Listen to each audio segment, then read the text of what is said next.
어느 목사님이 이제 주일을 준비하면서 이제 주보를 만들게 되었는데 또 행정을 담당하는 전도사님께 이제 본문과 주일 말씀 본문과 이제 제목을 이제 전해드리게 됐습니다. 근데 오늘 본문의 말씀을 이제 전해줬죠. 시편 23편 1절에서 6절입니다. 그리고 말씀의 제목은 여호와는 나의 목자시니예요 하고 이제 전해준 거예요. 그러니 그 말씀을 받고 전도사님이 묻는 겁니다. 목사님, 그 다음은요? 이제 그러는 거예요. 여호와는 나의 목자시니까지만 하니까 뭐가 뒤에 더 있을 것 같아서 그 다음은요? 그 다음 없어요? 이제 하고 묻는 거예요. 그러니까 목사님이 이렇게 이야기한 거예요.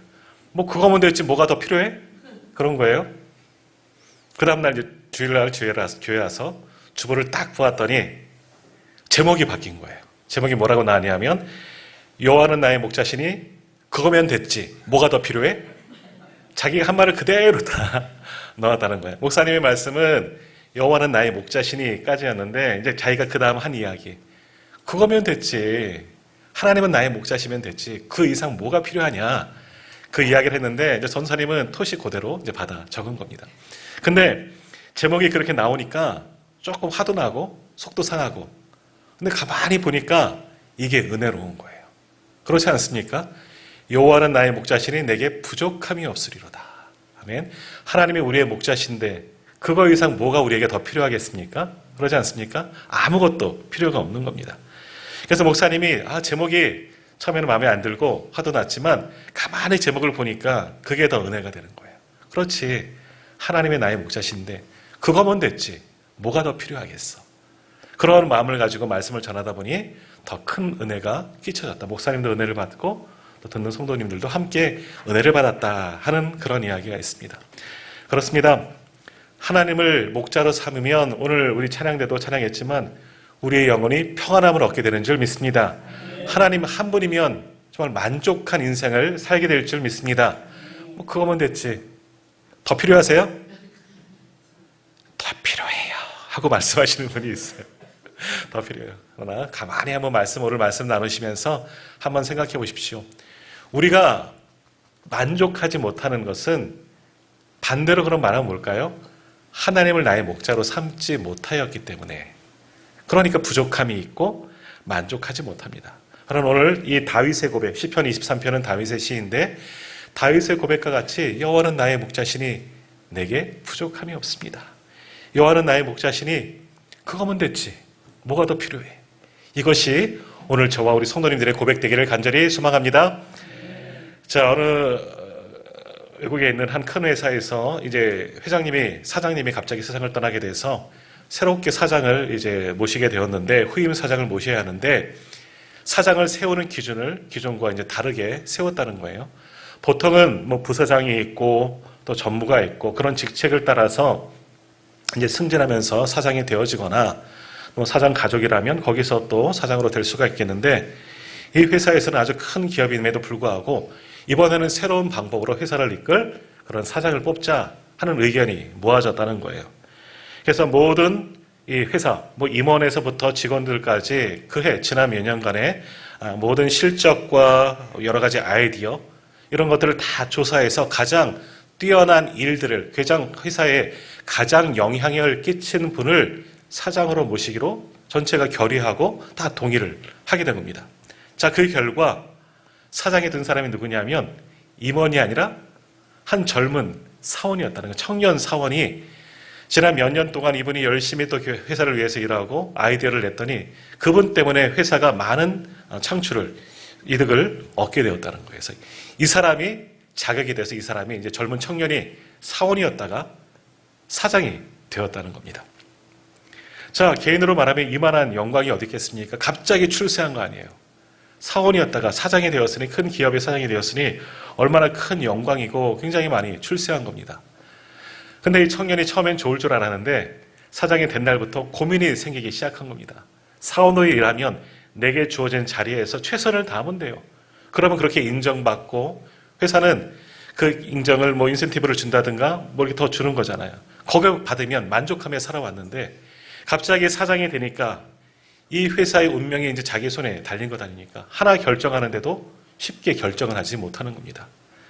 내가 잘못 결정하고 잘못 결제를 하면 사인을 하면 회사에 큰 손실을 끼칠 수도 있게 되는 거예요. 조금 더 깊이 생각하고 조금 더 신중해야 되고 굉장히 염려가, 근심이, 걱정이 많아졌다 하는 겁니다. 그것만 그러겠습니까?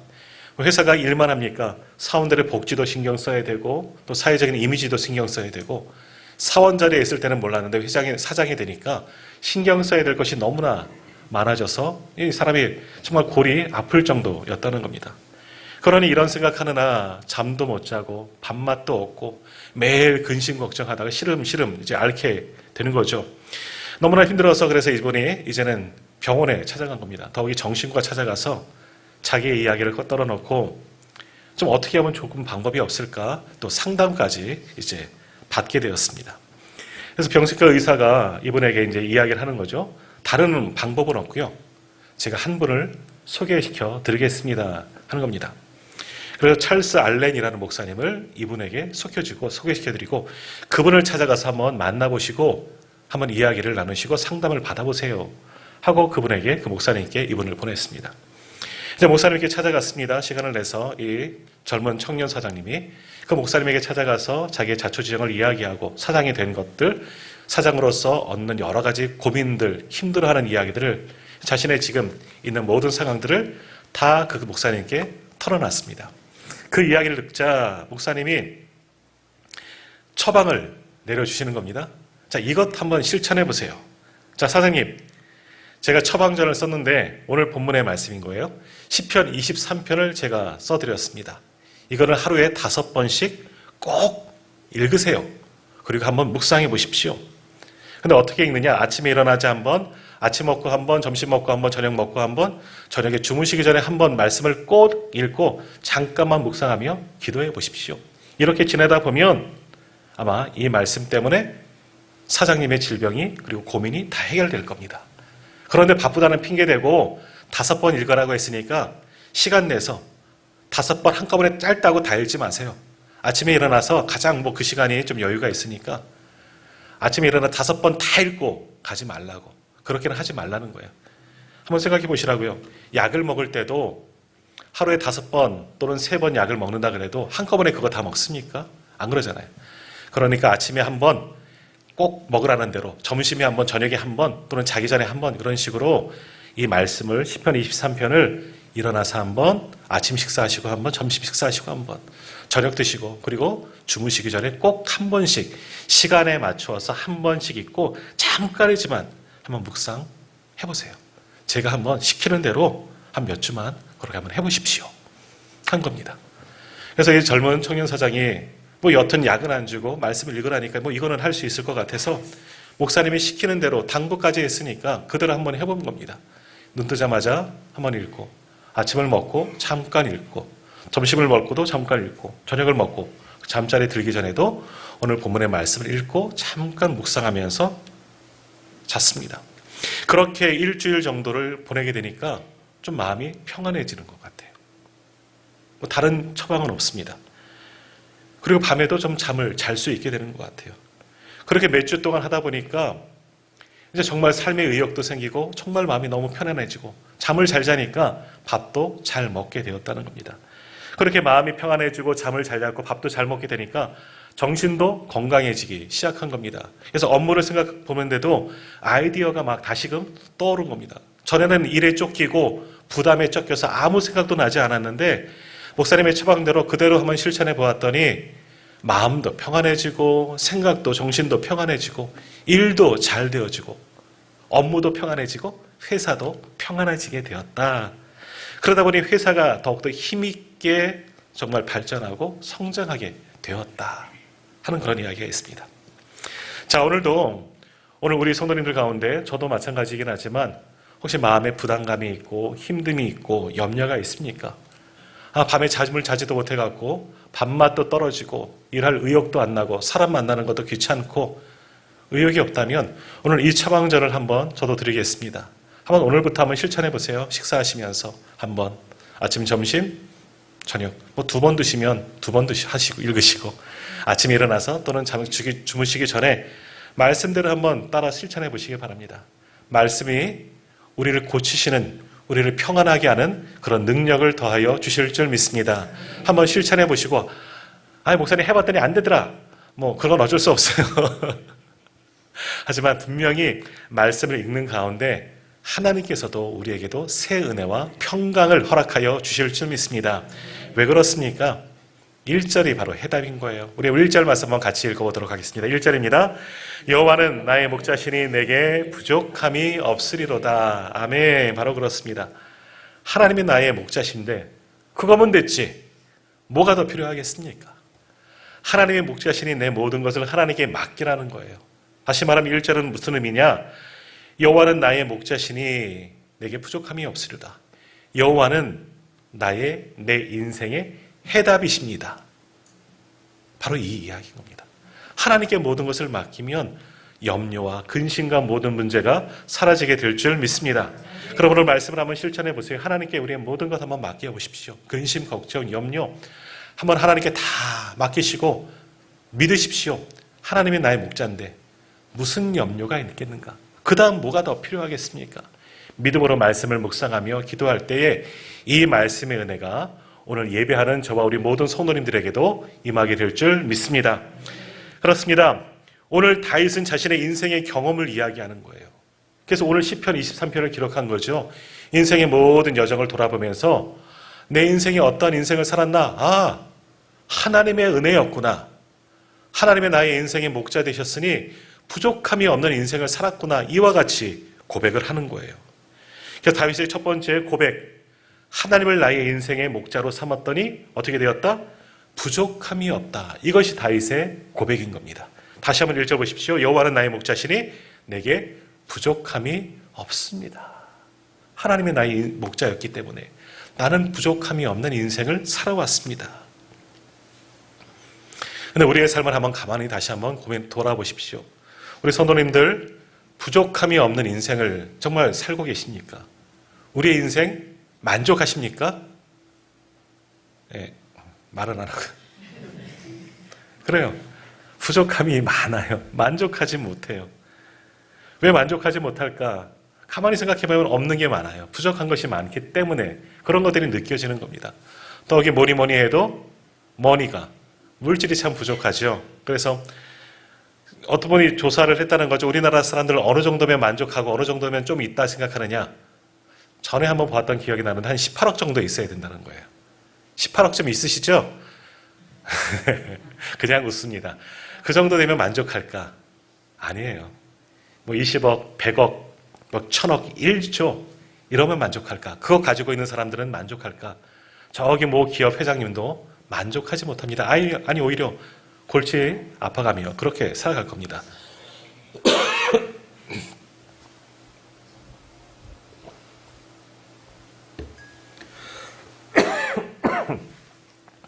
그러나 오늘 시인은 다윗은 그렇게 고백하죠. 하나님 한 분이면 만족합니다. 그분이면 부족하지 않습니다. 이것이 오늘 바로 믿는 성도의 고백인 줄 믿습니다. 이 고백이 오늘 바로 우리들의 고백이 되어져야 하는 겁니다. 다시 한번 돌아보십시오. 하나님 때문에 하나님이면 그거면 되지 않습니까? 그러면 만족한 인생을 살고 있지 않겠습니까? 만족하지 못한 것은 반대로 똑같은 거예요. 하나님을 우리의 목자로 내 인생의 주인으로 삼지 않았기 때문에 하나님께 내 모든 염려를 맡기지 않았기 때문에 내 문제를 가지고 하나님께 나아가지 않았기 때문에 우리는 부족한 거예요. 정말 힘들고 어려운 상황이 있다면 하나님께 맡기는 겁니다. 그러면 하나님께서 우리를 잘 아시고 우리의 목자 되신 하나님께서 우리에게 부족하지 않고 만족한 그 삶을 오늘 우리에게 반드시 허락해 주실 줄 믿습니다. 더욱이 우리 영혼은요, 우리 인간은요, 만족할 줄 몰라요, 사실은. 우리 집에서 혹시, 집사님도 오셨지만, 반려견 키우는 분들, 반려묘라든지, 짐승들과 함께 사는 분들 많이 있습니다. 이제 가족 가운데 하나이죠. 근데 강아지들은요, 강아지를 한번 예를 든다면, 부족함이 있습니까? 나 주인이 나를 안 안아줘서 만족하지 못해. 그래서 삐져갖고 있는 경우도 가끔 종종 있지만, 이 짐승은요, 먹을 거 주면 만족해요. 밥 잘 먹여놓으면 지방 들어가서 잘 곳 가서 잘 잡니다. 주인이 안아주고 쓰다주면 그것만으로도 좋아서 꼬리치면서 주인에게 다가옵니다. 사실 짐승은 먹을 거 채워주고 잘 자리 있으면 만족합니다. 그거면 되지요. 그러나 우리는 그렇지 않습니다. 배가 부르면 아침 먹으면서 점심 먹을 거 걱정하고 그러지 않습니까? 또 내일은 뭐 먹을까? 더 좋은 것, 더 맛있는 것, 그런 먹거리에 대한 걱정도 있지만 못 먹어도 걱정이지요. 많은 것을 가지고 있어도 채워주지 않는 거예요. 그것이 뭔가 부족한 마음들이 우리에게 있습니다. 더욱이 우리의 영혼이 부족하기 때문에 영혼이 체험을 받아야지 모든 것들이 체험을 받는데 우리 인간은 하나님 주신 영혼이라는 것이 있기 때문에 더 부족하지 못합니다. 그 영혼은 어떻게 체험받습니까? 바로 하나님께서 채워주셔야 하는 겁니다. 하나님을 의지할 때 메마른 우리의 영혼도 체험을 받게 될 줄 믿습니다. 결국 우리가 만족하지 못하는 것은 무엇이 없어서 만족하지 못한 것이 아니라 우리의 영혼이 체험받지 못하기 때문에, 다시 말하면 하나님으로 인하여서 우리가 만족한 삶을 살지 못하고 더 채워달라고 온전히 하나님께 나아가지 못했기 때문에 그 이유가 더 크다 할 수가 있는 겁니다. 여러분 다시 한번 우리의 마음을 결단하십시오. 하나님이면 됩니다. 하나님을 나의 목자 삼으시고 하나님이면 나는 만족한 인생을 살 수 있습니다. 하나님을 신뢰하십시오. 그럼 우리 하나님께서, 목자 되신 우리 하나님께서 우리에게 만족한 인생을 허락하여 주실 줄 믿습니다. 그렇게 만족한 인생을 살아가는 저와 우리 성도님들 다 되기를 축복합니다. 자, 오늘 본문 계속해서 2절과 3절도 한번 같이 읽도록 합니다. 2절, 3절 말씀입니다. 그가 나를 푸른 풀밭에 누이시며 쉴만한 물가로 인도하시는도다. 내 영혼을 소생시키시고 자기 이름을 위하여 의의 길로 인도하시는도다. 아멘. 우리가 하나님으로 인하여 만족할 수 있는 이유는 바로 여기에도 있습니다. 하나님께서 우리를 어떻게 하신다? 쉴만한 물과 푸른 풀밭으로 인도하시기 때문입니다. 우리의 필요를 따라 가장 좋은 곳으로 인도하신다는 것이죠. 더욱이 만족하지 못한 내 영혼을 소생시키신다는 거예요. 다시금 살아나게 만드신다라는 겁니다. 자, 이 말씀의 배경인 지금 전쟁도 일어나고 있지만 팔레스틴 또는 중동 지방을 한번 생각해 보십시오. 가보신 분도 계시겠지만 저는 근처까지는 못 갔지만 이스라엘 땅도 사실은 척박한 땅입니다. 우리는 적과 꾼이 이르는 가나안 땅, 이 구약의 개념만, 출애굽기의 개념만 알고 있어서 좋은 곳이겠거니 하지만 하늘에서 내리는 비가 없으면 이른 비와 늦은 비를 하나님의 은혜의 단비를 주지 않으면 정말 메마른 광야가 이스라엘 땅인 겁니다. 자, 그 땅 가운데 한번 살아가고 있는 목동을 한번 생각해 보십시오. 양떼를 거느리고 있습니다. 비가 많이 오지 않아서 먹을 꼴이 없습니다. 그럼 어떡합니까? 내 양떼들을 데리고 푸른 풀을 찾아서, 꼴을 찾아서 돌아다닐 수밖에 없는 거죠. 물이 없습니다. 어딘가 우물이라든지 시냇 있는 곳으로 찾아다닐 수밖에 없는 겁니다. 그런데 어떻습니까? 아무리 다녀봐자 그 지리를 잘 모르면 가도 물도 없고 먹을 풀도 없습니다. 출애굽기에 보면 십딘나무라는 것이 나오죠. 그것을 조각목이라고도 표현하고 있는데 이 조각목, 광야에 나는 가시나무 같은 거예요. 우리로 말하면 아카시아 나무 같은 거예요. 아주 말라있는, 별로 목재도 되지 않고 먹거리도 없는 그런 나무밖에 없습니다. 아무리 사방천지를 둘러봐도 그저 몇 그루 있는 십딘나무 조각목밖에 보이지 않는 곳이 이스라엘 땅 광야입니다.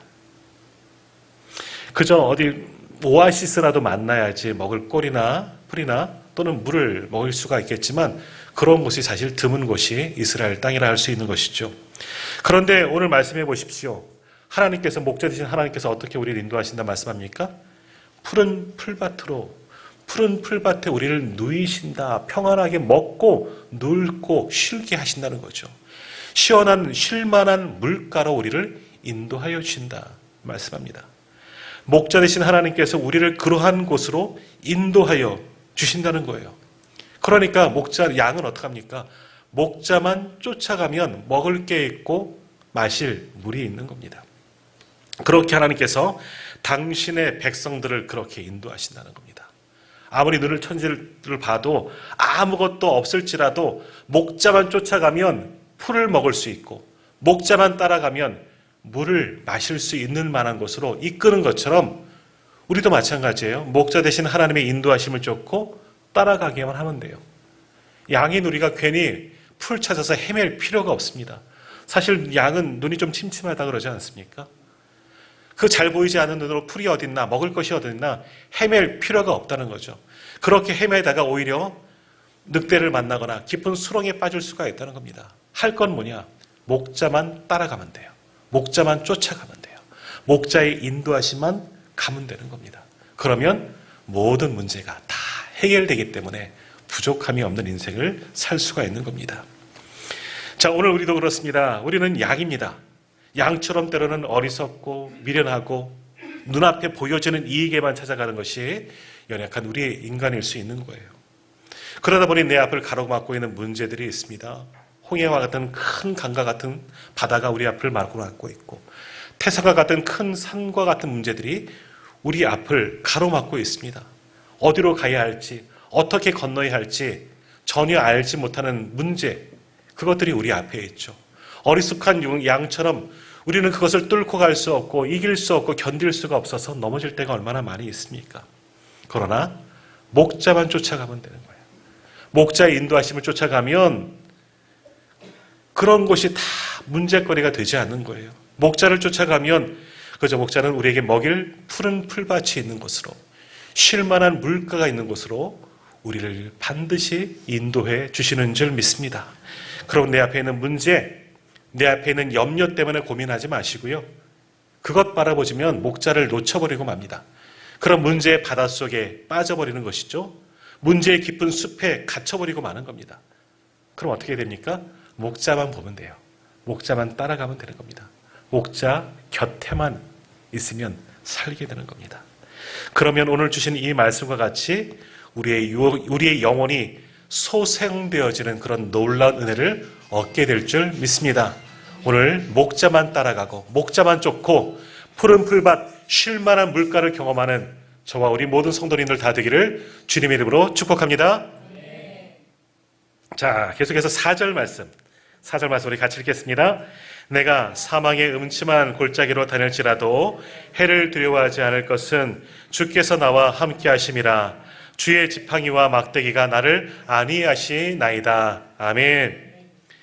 오늘 시편을 지은 다윗은요, 어린 시절 목자로 삶을 살았기 때문에 양에 대해서, 목동의 일에 대해서 너무나 잘 알고 있습니다. 그래서 오늘 본문의 말씀을 기록합니다. 더욱이 양에 대해서 누구보다도 이 다윗은 잘 알고 있습니다. 양은 조금 전에도 말씀드린 것처럼 여러 가지 부족함이 많은 동물이 사실 양이에요. 큰 날개도 없어서 날 수도 없죠. 발톱도 없습니다. 사자처럼, 맹수처럼 발톱도 없어서 다른 동물을 방어할 그런 능력도 부족합니다. 또 뿔도 있긴 있지만 거의 뿔도 없는 것들이 참 많이 있죠. 그 뿔로도 보통의 양들은 공격하지도 못한 겁니다. 또 독사처럼 독도 없죠. 그냥 숭둥이. 사실은 완전한 순둥이는 아니라 하지만요. 아무튼 양은요, 눈도 침침하고 별반찬은 무기도 없고 방어할 것도 없고 털만 많아서 토실토실만 보이기만 하고 귀엽게만 보이지 아무런 짝에도 방어할 때도 쓸모없는 것이 전혀 그런 양이라는 거예요. 핸디캡이 참 많은 그런 짐승이라는 겁니다. 그러다 보니까 눈도 나쁘다 보니까 잘못된 길로 빠지기도 하고 깊은 수렁에도 빠지는 경우가 참 많이 있다는 거예요. 오늘 4절 말씀에 보면 하나의 비유가 나오죠. 사망의 음침한 골짜기라고 표현합니다. 원어에는 깊은 어둠의 골짜기라고 이제 쓰여져 있는데요. 사실 이스라엘 땅에 이런 골짜기들이 많이 있습니다. 더욱이 예루살렘, 유대 광야, 다윗이 아마 목동이를 했던 것이 그쪽이 아닐까 생각되어지는데요. 유대 광야 쪽에 가면 가파른 골짜기들이 참 많이 있다는 겁니다. 그 골짜기가 조금 깊은 게 아니라 깊이가 한 7km나 되는 그런 깊은 계곡, 그런 골짜기도 유대 광야에는 있다는 겁니다. 그러다 보니까 잘못되면 양이 그 골짜기에 빠져버리면 끊임없이 굴러 떨어져 죽게 되는 경우도 참 많이 있다는 거예요. 양도 그렇지만 우리 인간도 그렇습니다. 우리 인간도 인생의 수렁이 얼마나 살아가면서 많이 있습니까? 오늘 저도 우리 성도님도 여기까지 오늘까지 살아오면서 얼마나 깊은 긴 생의 수렁들을 많이 경험했습니까? 내 마음대로 가보다가 그곳에 빠지기도 하고 헤어나오지 못해서 아동바동하던 때, 그런 때 있지 않았습니까? 아니 혹은 지금 내가 있는 그 자리가 오늘 본문의 말씀처럼 사망의 음침한 골짜기, 깊은 어둠의 골짜기와 같은 상황이 지금일 수가 있는 거예요. 지금 내 형편과 내 상황이. 그러면 여기에서 어떻게 건짐받을 수가 있느냐? 바로 목자 때문에 건짐을 받을 수가 있는 겁니다. 다시 한번 4절 보십시오. 내가 사망의 음침한 골짜기로 다닐지라도 해를 두려워하지 않을 것은 주께서 나와 함께 하심이라. 주의 지팡이와 막대기가 나를 안위하시나이다. 바로 이거예요. 그런 음침한 사망의 음침한 골짜기가 있고 해들이 여러 가지 해당할 것들이 있어도 두려워할 필요가 없는 것은 뭐예요? 주께서 목자 되신 주님이 나와 함께 하시기 때문에. 그 다음에 이어지는 말씀이 뭐예요?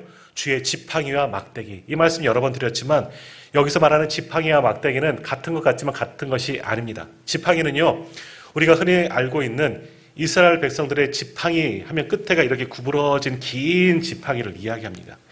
이건 뭐에 쓰느냐?